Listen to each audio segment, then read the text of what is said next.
Hi, I'm Congressman Frank Pallone, and I'm from the central part of New Jersey.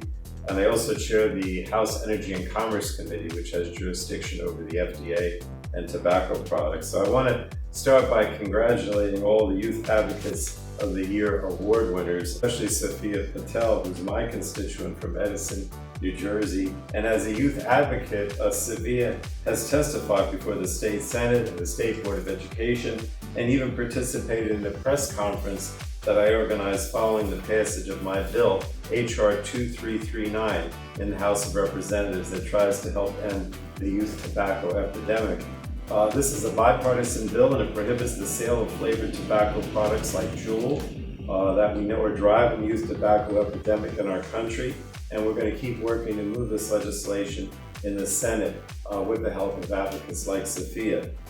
And I'm just glad to live in a state where somebody like Sophia lives and works to protect youth from this vaping epidemic. We know through research that nearly all tobacco use begins during youth and young adulthood. That's the critical period for the development of the human brain, and that's why it's so important that we have people like tonight's award winners trying to educate the next generation on the dangers of tobacco use. We don't want to lose another generation to a lifetime of nicotine addiction. Hi, my name is Sophia Patel and I'm from Edison, New Jersey. I'm so grateful to be here and so honored to have received this award. I was inspired to join the fight against tobacco because I've seen people close to me endure the consequences of smoking tobacco, and I realized it was time for me to use my voice and speak up to help combat this epidemic. So I began my advocacy by supporting the Reversing the Youth Tobacco Epidemic Act of 2019. This groundbreaking bill was introduced by Congressman Frank Pallone, who's my district's representative. So I've definitely been an advocate and in support of it from its very introduction. In April of 2019, Congressman Pallone delivered a press conference where he introduced this bill at my school, and I got to stand alongside tons of advocates and supporters of this bill. The next step was to lobby at Capitol Hill. I had the opportunity to visit the offices of Senator Cory Booker, Senator Robert Menendez, and Congressman Gottheimer in order to lobby for this bill and gain support for it.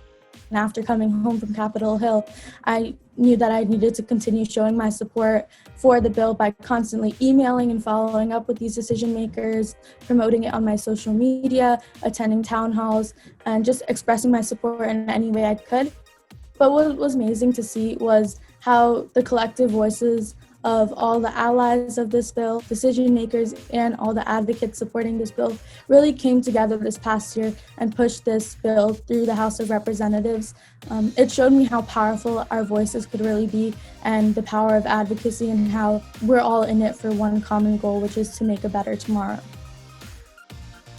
Congratulations, Sophia.